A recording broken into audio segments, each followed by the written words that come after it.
Hoje é dia 27, terça-feira. Esse é o nosso terceiro editorial do dia. Então, bora tomar um chá da tarde com política. Café tá caro. Vamos entender o que está acontecendo nesse Brasil afora. A Bela Megali, que é do jornal O Globo, já anunciou que o Eduardo Bolsonaro já está condenado pelo STF e por traição à pátria, atentado violento ao Estado Democrático de Direito. Você não sabia disso? Eu vou mostrar para você qual é o posicionamento de todos os ministros do STF sobre o Eduardo Bolsonaro, o que causa, assim, não causa estranheza, mas causa uma certa indignação. Afinal, que imparcialidade é essa? Por outro ponto, o Eduardo Bolsonaro não deixou passar batido, não. Disse que vai ter sanção, sim, e o Alexandre de Moraes vai ser utilizado como uma espécie de exemplo. Ou seja, ele vai ser sancionado, sim, para dar exemplo de tudo que está acontecendo. Inclusive, ele gravou um vídeo hoje, que foi republicado pelo Carlos Jordi, né, expondo aí um pouco da sua situação lá nos Estados Unidos. E a gente vai expor qual é o posicionamento do Eduardo Bolsonaro. Agora, a grande questão é um dossiê que será apresentado junto à Polícia Federal. E esse dossiê tem, sabe, todo o embasamento que eles planejam utilizar nas ações no Supremo Tribunal Federal contra o Eduardo Bolsonaro. O que só escancara ainda mais que tem coisa esquisita nessa ação do STF, que um lado político está sendo beneficiado, que nas palavras do William Vac, o STF está tentando tomar soluções jurídicas para um problema que é político. E aí vem a Câmara dos Deputados e dá uma resposta um tanto quanto dura ao governo sobre crime organizado, sobre violência no Brasil. Inclusive, a gente tem que observar que a Câmara dos Deputados mostra uma sinalização muito mais alinhada com o posicionamento dos Estados Unidos do que com o próprio governo brasileiro, por causa da própria pressão popular. A diferença aqui é que o deputado ele precisa pôr a cara, ele precisa do voto, ele precisa ir atrás do povo.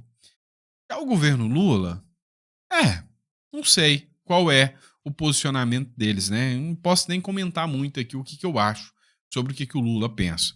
Agora, a grande questão é, nós vamos continuar falando sobre o tal golpe Tabajara, sobre as ações do Bolsonaro e sobre as narrativas que caem por terra. Olha só, hoje o jornal Metrópolis mostrou mais uma narrativa que cai por terra da Polícia Rodoviária Federal. Lembra daquele caso onde eles diziam: olha, o Bolsonaro usou a PRF para interferir nas eleições. Lembra disso? Teve até o Silvinei Vasquez, que foi preso por causa disso, você lembra? Pois é. Agora, mais uma vez, diante do STF, um policial federal vem e desmente toda essa narrativa. Ou seja, parece que a narrativa, cada dia, né, cai mais um pouquinho. Outro ponto que a gente precisa falar é a mudança de discurso do Lula. O homem está assanhado, está com sanha para proibir você de ter seu Facebook, seu Instagram, seu YouTube. Ô, coisa esquisita, né? E agora vai mudar o discurso. Não vai ser mais fake news. Até porque hoje a sensação do brasileiro é que quem espalha muito mais fake news, né? As fake news estão muito mais espalhadas pela turma da Left People. E aí eles vão mudar o discurso, fazendo aquela velha demagogia que a esquerda sempre utilizou. A questão é, essa demagogia vai colar? Acredito que não. Porque o povo meio que já está vacinado em quem é o Lula, quem é o PT, quem é a esquerda no Brasil. Sim ou não? Vamos lá, bora de matéria. Não esqueça de se inscrever no canal, curtir, compartilhar. Isso é muito importante, seu apoio. É muito importante você dar o likezinho lá. Quando você dá o likezinho, assim, o YouTube fala: ô, assiste esse cara aqui que ele é bom, tá? Então ele manda para mais pessoas. Então, compartilha também. Manda para a sogra, tá? Principalmente se você não gosta de mim. Manda pra sogra. Falou: sogra, ó, assiste até o final que ele falou seu nome lá no final. Faz isso aí. Joga pra sogra ou pra alguém aí. Falou: olha esse youtuber ele aí. Olha, ele falou de você lá no final do vídeo. Ela vai ficar até o final, tá? Vamos, principalmente se ela for petista. Manda pra ela. Vai, faz isso com nós, tá bom? Beleza? Vamos de matéria. Eu sei que você tá aqui por isso. Então, bora pra cima. Pois é, eu posso afirmar com toda a categoria que se eu me basear nas matérias políticas, o Eduardo Bolsonaro já está condenado, o Bolsonaro já está condenado, as redes sociais vão ser expulsas do Brasil, é fato. Agora, a Bela Megali já jogou a fita pra gente. Eu falei igual mala, né? Já jogou o resultado pra gente. O Eduardo Bolsonaro já está condenado no Brasil, até porque o Valdemar da Costa Neto falou que ele volta em julho. Não volta, não. Porque ele vai estar condenado em julho. Dá uma olhada nessa matéria da Bela Megali. Ministros do STF dão como certa a punição de Eduardo Bolsonaro por ações contra Alexandre de Moraes. Olha, veja, né? Ministros do Supremo Tribunal Federal consideram certa uma condenação de Eduardo Bolsonaro no novo inquérito que investiga o deputado federal licenciado. Para 5 magistrados, 5 da primeira turma, com certeza, né? Pela coluna, as declarações que o filho do ex-presidente Jair Bolsonaro tem dado sobre a possibilidade dos Estados Unidos aplicarem sanções contra o ministro Alexandre de Moraes já evidenciaram a coação contra integrantes da corte. Só que lembrando que aqui o que eles estão denunciando o Eduardo Bolsonaro não é coação, não. Né? É atentado violento ao Estado Democrático de Direito. Fácil. Eles querem jogar aqui mais 14 a 17 anos de prisão contra o Eduardo Bolsonaro. Cara, que mensagem é essa que o mundo vê isso, né? Eles olham assim pro Brasil e falam: ih, já é Venezuela, hein? Já é Venezuela. Pois é, gente, o que é isso? É que nível que tá chegando? Olha, integrantes do espectro lulopetista saíram mundo afora denunciando que o Sérgio Moro fazia abuso de autoridade contra o Lula. Isso é da regra do jogo democrático. Literalmente, estão jogando a democracia no lixo. Por outro lado, o Eduardo Bolsonaro deu um recado, falou: não vou recuar, vou continuar, e os Estados Unidos vão partir com sanção contra o Moraes? Sim, vai sancionar sim, tá? Para dar exemplo, diz o Eduardo Bolsonaro. Matéria do Poder 360. Então, antes vocês venham falar, olha lá o Santos espalhando fake news, né? Não. É o Poder 360 que está falando. O deputado licenciado afirma acreditar que haver aval das autoridades do país para aplicação da sanção. Segundo ele, os Estados Unidos não devem voltar atrás. O deputado licenciado Eduardo Bolsonaro disse acreditar que o ministro Alexandre de Moraes será punido de forma exemplar pelo governo do presidente Donald Trump para desencorajar outras pessoas que violaram os direitos humanos a fazerem o mesmo. Pois é, o Eduardo Bolsonaro tem a aposta clara e evidente de que as sanções chegarão. Agora, resta saber exemplo para quem? É só para o Paulo Gonet? É só para os outros ministros do STF? É só para o delegado da Polícia Federal? Pois é. Um deputado chamado Bruno Enger, tá? Ele disse que não, que o buraco é mais embaixo. É bem lá embaixo, né? Lá embaixo mesmo. Adivinha em quem pode chegar? Olha o que ele escreveu.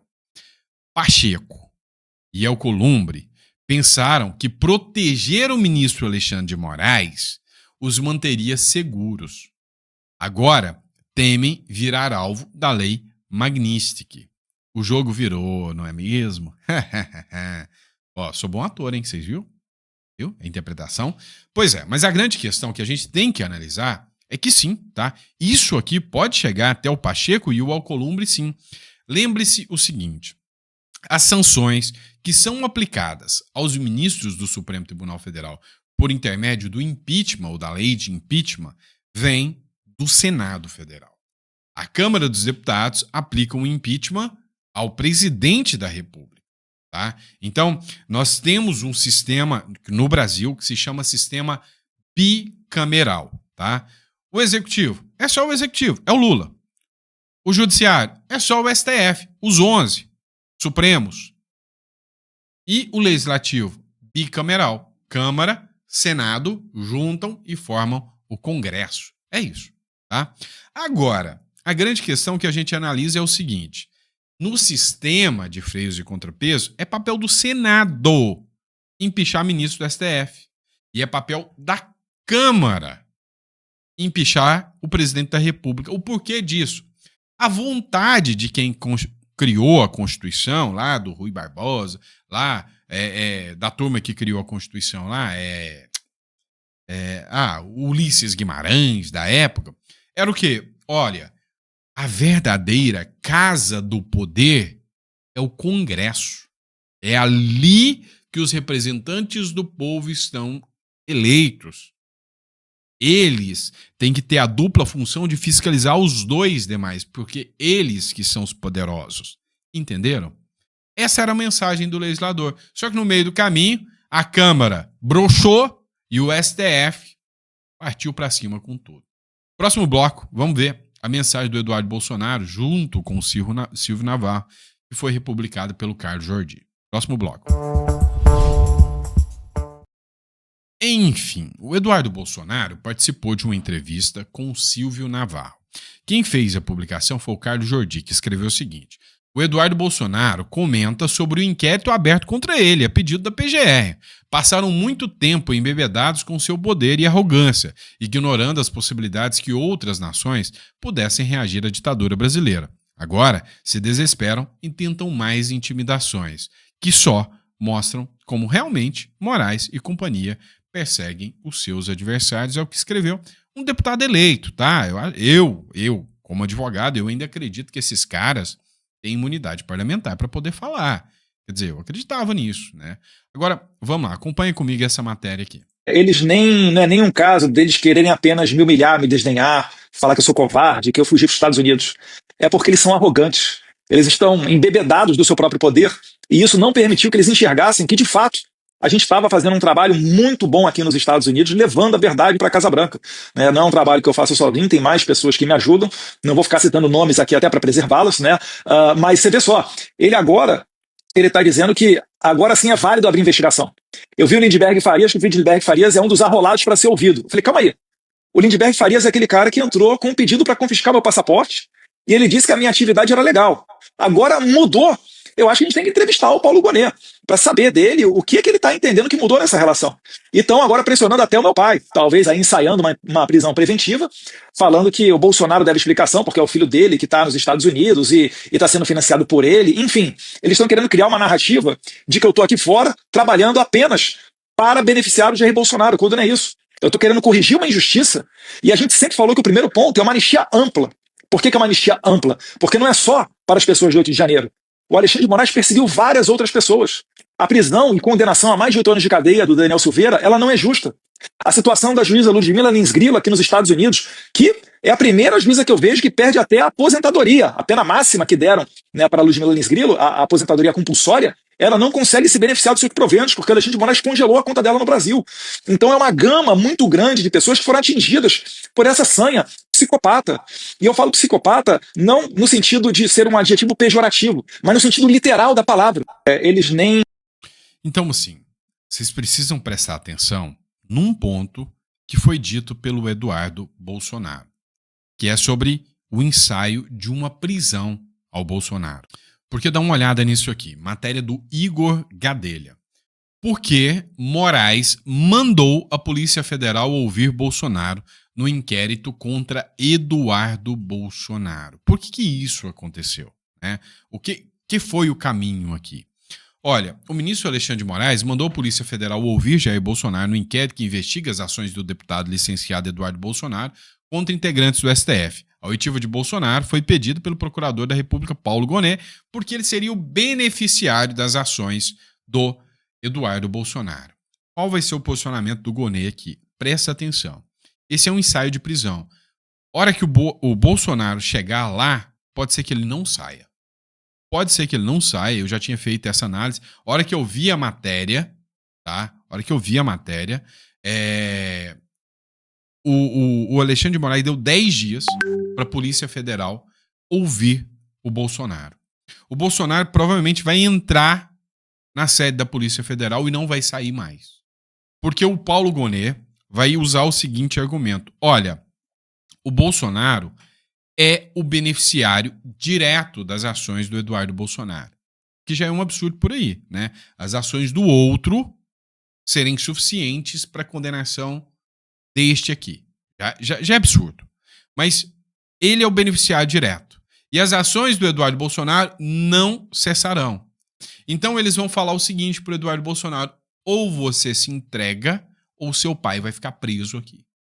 Escuta o que eu tô falando, tá? Posso estar fazendo uma visão equivocada, mas para pensar comigo. Você acha que essa análise minha tá dentro dos parâmetros ou não? Argumento do PGR. Olha, o beneficiário é o Bolsonaro. É o Bolsonaro. Mas o Eduardo Bolsonaro continua fazendo a sua atividade delitiva, que é o quê? Denunciar o autoritarismo aqui no Brasil. Para eles isso é crime, né? Igual na Venezuela, quem foi na OEA contra o Maduro foi preso.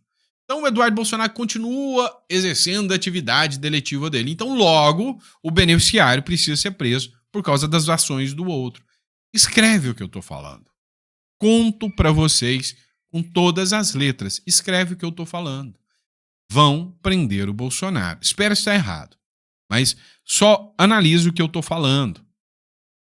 Tem fundamento? Tem sentido? Ou não? Coloca no comentário que eu quero saber. E aí, você viu que o Eduardo Bolsonaro citou, adivinha quem? Lindenberg Farias. Sim, o Goneva ouviu o Lindenberg Farias. Lembra que foi o próprio Lindenberg que entrou com ação pedindo a prisão do Eduardo Bolsonaro, a apreensão do passaporte do Eduardo Bolsonaro. Lembra disso? Olha, isso aqui é a prova escancarada que um espectro político está atuando junto com o judiciário e com a procuradoria contra o outro espectro político. Que democracia é essa, hein? Líder do PT, o Lindenberg, entregará um dossiê sobre Eduardo Bolsonaro à Polícia Federal. Mas escuta, para você ver a República Tupiniquim que nós vivemos. O líder do PT na Câmara dos Deputados, que é o Lindenberg Farias, né, revelou a coluna que está finalizando um dossiê sobre Eduardo Bolsonaro para entregar pessoalmente a investigadores da Polícia Federal. Ué, e a imparcialidade disso aí, né? A Polícia Federal pode receber dossiê de opositores políticos? Ué, um lado pode interferir na atuação da PF? Ora, mas vamos lá. O documento contém registro de encontros de Eduardo Bolsonaro nos Estados Unidos com políticos e integrantes do governo Trump. Olha só, o dossiê está mostrando, né? Todas as publicações. A Polícia Federal está investigando as redes sociais do Eduardo Bolsonaro. Então eles não precisam de dossiê do Lindenberg. O Eduardo Bolsonaro postou tudo, tá? O próprio presidente da Credem, que é o Felipe Barros, estava junto com o Eduardo Bolsonaro. Vai entrar na mira também. Então eles vão pegar todo mundo que estava nessa, próximo ao Eduardo Bolsonaro. E a Polícia Federal passa a monitorar a partir de tudo agora as redes sociais do Eduardo Bolsonaro. E é óbvio que as redes sociais do Bolsonaro, do Eduardo, serão confiscadas aqui no Brasil, serão retiradas aqui do Brasil. E aí eu te pergunto, este rapaz aqui, o senhor Lindenberg Farias, excelentíssimo deputado federal, eleito pelo povo, é a esposa dele, a Gleisi Hoffmann, que fez um tour mundo afora para denunciar que o judiciário brasileiro perseguia o Lula. Ué, então quer dizer que ela estava fazendo a mesma coisa que o Eduardo Bolsonaro? Sim, meu pequeno gafanhoto, só que com menos competência. Porque ninguém falou, nós vamos sancionar o Brasil ou vamos sancionar o Moro daqui. Quem acreditou nela? Agora, acharam que o Eduardo Bolsonaro ia ser um banana, né? Eles até chamam ele de bananinha, vocês sabem, né? Então, acharam que ia ser um bananinha que não ia fazer nada. E o cara passou o tapetão e o que era piada virou pesadelo. É isso. Ó, agora eu vou colocar esse vídeo aqui para vocês, tá? Do Sávio Domingo e de outro deputado falando exatamente sobre a questão do Eduardo Bolsonaro. E aí, houve manifestações, né? Aconteceu manifestações de vários políticos sobre esse caso. Próximo bloco. Pois é, o Domingos Sávio, que é deputado, ele fez esse vídeo. Alexandre de Moraes ameaça censurar e prender o ex-ministro. Eu tô alertando a vocês que o caso do Aldo Rebelo ter sido alvo do ministro Alexandre de Moraes colocou muita gente no espectro. Eu não vi muitos vídeos do Domingos Sávio, né, tomando postura aí contra as ações contra o Bolsonaro. Só que agora chegou no Aldo Rebelo. A imprensa, o Demetrio Magnoli, um monte de gente falando que absurdo o que o Moraes fez com o Aldo Rebelo. Se fosse com o Bolsonaro, tava tudo bem. Se mandasse pro Bolsonaro calar a boca, dane-se. Mas não, peraí, é o Aldo Rebelo, tá? Olha o que ele falou aqui. Essa é a minha opinião e eu não aceito censura sobre o que eu penso. Opa, eu posso ser preso por causa disso. Pro Alexandre de Moraes, alguém dizer que eu não aceito censura e é a minha opinião, é desacato. Ele quis prender o Aldo Rebelo. Eu convivi com ele como deputado. Eu vi o Aldo como ministro da Defesa do Brasil, um homem sério. Um homem que a esquerda e a direita respeita, porque é um patriota, um homem sério. Mas vai fazer um depoimento e é ameaçado. Porque hoje a gente tem um juiz nesse país que parece que a gente está vivendo a Inquisição, a Idade Média. Um juiz que ameaça as pessoas para arrancar delas algum tipo de depoimento, de testemunho que interessa para ele, que já tem um pré-julgamento. Alexandre de Moraes já tem um pré-julgamento de que houve um golpe no Brasil. E se alguém discordar dele, vai preso só por discordar. Isso é um absurdo. Minha solidariedade ao Aldo Rebelo, mas não só a ele, ao Brasil. Não tem cabimento isso, gente. Nós temos um ministro que ameaça prender porque alguém diz que tem uma opinião sobre uma coisa. O Senado tem que acordar. Isso é responsabilidade do Senado da República de fazer o impeachment do senhor Alexandre de Moraes. Pois é, você viu que o deputado aqui foi corajoso. E as falas do deputado podem hoje trazer graves problemas. Você, durante todos os governos, você podia pedir fora Temer, fora Lula, você podia pedir fora Bolsonaro, você podia fazer evento pelo impeachment do Bolsonaro, você podia pedir fora Pacheco, fora Alcolumbre, fora Hugo Mota, fora Arthur Lira. Você estava livre para poder falar isso. Só que hoje, o deputado, ao falar queremos o impeachment do Alexandre de Moraes, ele, que tem imunidade parlamentar, pode virar alvo, falando que ele está coagindo o judiciário. E aí outro a se manifestar foi o Osmar Terra. Olha só a manifestação dele. O Supremo, como todos os juízes do Brasil, não tem voto. Eles não estão lá porque o povo quer que eles fiquem lá, escolheu eles para ficar lá. Eles estão lá porque tem uma indicação, ou um concurso público, no caso dos juízes, né? Ou uma indicação política, que é o caso do Supremo. Foi uma indicação política. Mas é uma indicação política para eles cuidarem da Constituição. Não é para eles fazerem política, né? Então essa discussão cria uma crise institucional. Nós estamos vivendo uma crise institucional. E essa tentativa de prender... O presidente Bolsonaro hoje é o maior líder vivo do Brasil. Ele é uma pessoa que arrasta multidões onde quer que ele vá, né? Ele é uma pessoa que tem um carisma gigantesco, foi um bom presidente, não perseguiu ninguém no governo dele, né? Fez um trabalho extraordinário na economia, né? Reduziu impostos, fez os empreendedores crescerem, né? Então ele teve um papel muito importante na vida do país, né? Então, agora né? Querer prender de qualquer jeito vai ficar muito ruim e pode ter o que imagina, né? Em termos de insatisfação, de indignação das pessoas, né? O mundo todo está acompanhando isso, né? Então, assim, nós estamos vivendo um momento realmente muito estranho, muito extraordinário, e que nós temos que evitar que tenha esse tipo de desdobramento. Porque tudo isso não é nem para prender ou não prender o presidente, é para tirar ele da campanha eleitoral. Se é político, se tem esse viés político realmente, é para tirar ele da campanha eleitoral. Porque ele é imbatível nas urnas, né? Qualquer pesquisa que se faz agora, ele está lá na frente, né? Então, assim, eu acho que nós estamos vivendo um momento muito sui generis, para não dizer outra coisa, né? Resumindo o pagode, o próprio Osmar Terra cantou a pedra aqui pra gente. Juiz do STF não tem que ser indicado por político nenhum. Tem que ser eleito pelo povo. Todo poder emana do povo. É o que está no papel. Todo poder mama o povo. É o que está na prática. E aí, tá ruim, né? Tem que melhorar. Vamos lá, pessoal. E é engraçado que tem hora que a Câmara quer respirar, né? A Câmara hoje já está tão desacreditada, a Câmara, o Senado, as pessoas já desacreditaram tanto, mas tanto nas ações do Congresso Nacional, e já não apresentam mais né, aquela credibilidade que deveria. Eu vou repetir. A Constituição foi feita para que o Congresso Nacional fosse o órgão mais poderoso de todos, fosse o divisor de águas. Sim, não é o STF. O STF foi criado única e exclusivamente para ser um intérprete da Constituição que o Congresso cria. É isso, tá? Quem deveria ter o maior poder e tem a maior representatividade do povo é o Congresso. E aí o Congresso veio e deu um recado aqui para o governo Lula. Lembra que o governo norte-americano pisou aqui no Brasil através do David Gamble e, a partir do David Gamble, ele falou o seguinte: olha, filho, tá vendo essa turminha aí do Comando Vermelho? Tá vendo essa turminha aí do Primeiro Comando? São facções criminosas, mas eles estão financiando grupos como o Hezbollah.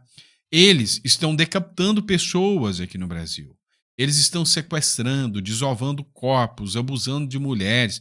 Estão atuando junto e igual às organizações terroristas. Então, Brasil, eu vou declará-los como organização terrorista. E eu estou oferecendo a você a possibilidade de fazer isso em conjunto. Eu não dependo de você para isso. Eu só estou oferecendo a você a possibilidade de que nós tomemos essa decisão junto, você queira ou não. E o governo falou: não. Deixa os menininhos em paz, né? Não são só rapazinhos levados do crime organizado, né? O que acontece? A Câmara dos Deputados aprovou urgência e, se quisesse tomar atitude de homem, de gente grande, já punha para votar. Mas aprovou urgência no projeto de lei que equipara o crime organizado ao terrorismo. A Câmara dos Deputados aprovou nesta segunda-feira a urgência ao projeto de lei que equipara o crime organizado ao terrorismo. O texto, de autoria do deputado federal Danilo Forte, que é do União do Ceará, amplia as motivações do crime de terrorismo e estende a lei antiterrorismo às organizações criminosas e milícias privadas. Por que essa porcaria ainda não é lei? Vocês estão esperando? Vem cá. Vocês não acreditam que eles se equiparam a grupos terroristas? Não? Vocês têm que abrir a cabecinha de vocês que, cara, a população já não aguenta mais. A população já não suporta mais a criminalidade. E aí, vocês que pedem votos, vocês, principalmente que não defendem essa bandeira, vão a mal das pernas em 2026. Então, assim, era interessante aprovar, mandar logo, falar, ó, nós da Câmara aprovamos. Plenário, deixa eu votar. Plenário aprova. Eu sei que aprova com mais de 350 votos. Vai para o Senado. Chega lá no Senado, se o Alcolumbre segurar, a culpa do Brasil continuar violento é dele. Ele não vai segurar esse rojão sozinho. Ele quer se reeleger depois. A culpa é dele. Então o que ele vai fazer? Vai aprovar. Aí vai para a mão do Lula. Vai para a mão do Lula. Na mão do Lula, ele sanciona ou veta. Já imaginou se ele veta? Meu irmão, o mundo ia cair na cabeça dele. Se a popularidade dele já está mais baixa que bumbum de sapo, imagina se ele veta abertamente. Aí foi o Lula. Não dá para ele usar. Não, mas foi o Lewandowski. Eu nem sei, nem sabia, né? Agora, se foi o Lula falar, eu veto. Organização criminosa é baguzinho. Imagina ele fazendo isso. Tá, mas vamos dizer que não. Que ele fique com medo, ou que uma luz celestial paire na cabeça dele e fale, assina. Tá, ele assina. Vai para a mão do STF. Eu tenho certeza que algum partido como o PSOL ou alguém vai entrar com ação falando que isso é inconstitucional. Vai ter algum corajoso que vai ter coragem de fazer isso. E aí vai chegar na mão do Supremo. E aí eu quero ver o Supremo falar, não, é inconstitucional, o bandido é bonzinho. Vamos esperar para ver o que vai acontecer nessa parada toda, tá? Nós vamos acompanhar. Mas bora lá. Parou por aí não, tem mais matéria. Vamos lá, pessoal, essa é a última, prometo que eu não vou me enrolar muito. As narrativas que são apresentadas ao governo, né, sobre o governo Bolsonaro, aos poucos estão sendo jogadas por terra. Bolsonaro, Bozo, malvadão, foi lá e tentou interferir nas eleições de 2022, colocou a Polícia Federal, o Ramagem, aquele monstro, para interferir nas eleições. Só que o Alexandre de Moraes disse que não atrapalhou em nada. Depois ele voltou atrás e mandou prender o Silvinei Vasquez. Agora, uma das testemunhas falou o seguinte: não, teve ordem de blitz nas eleições sim, mas não teve direcionamento para eleitor do Lula não. E é procedimento padrão ter blitz em eleição. Sim, sempre foi assim. O ex-diretor de operações da Polícia Rodoviária Federal, que é o Djairlon Henrique Moura, negou em depoimento na manhã dessa terça-feira, hoje, tá, que as blitz em ônibus durante as eleições de 2022 tiveram direcionamento. Segundo ele, a fiscalização é comum nas atividades do órgão em eleições. Não é a primeira vez que isso aconteceu. O Moura é um dos indiciados da Polícia Federal por desobediência, prevaricação e omissão por possível participação nas operações que, segundo a investigação, tentaram impedir os eleitores de votar no segundo turno das eleições. Por essa condição, durante o depoimento, ele teve o direito de não produzir provas contra si. Ou seja, não era obrigado a dizer a verdade, né? Então, aí aqui, não gosto desse... Não gostei do argumento, vamos dizer que ele não tá falando a verdade, não. A verdade é só aquela que eu quero, né? Vamos lá, por fim, né? Já enrolei vocês mesmo, vamos na última aqui. É o seguinte, matéria do Igor Gadelha, Metrópolis. O governo Lula prepara um novo discurso para emplacar censura em você, ou melhor, o PL da regulação das redes sociais. Vamos falar do jeito que eles querem que a gente fala. O governo Lula prepara um novo discurso para tentar avançar com o projeto de lei das regulamentações das redes sociais. Para quê? O STF já vai votar agora. O seu PGE, o seu AGU, o seu advogado da União, já entrou com ação lá no Supremo para, no tapetão e por liminar, já conseguir isso. Criar leis. Lei que o Congresso não quis. Mas eles têm que fingir a democracia e agora ele vai mudar o foco. Não é mais fake news, não. As redes sociais agora vão ser regulamentadas para proteger crianças. Crianças que podem ouvir o discurso da direita. É piada, né? Só pode. O Brasil está caminhando rápido demais para algo perigoso demais. E aí, não sei se tem volta depois. É fato, tá? Não sei se tem volta depois. Pessoal, obrigado por ter acompanhado aqui mais um Chá da Tarde com política, né? Obrigado mesmo pela confiança, pela credibilidade. Daqui a pouco, às 7 horas da noite, a gente volta para jantar com vocês aqui. Põe água no feijão, tá bom? Abraço e até lá.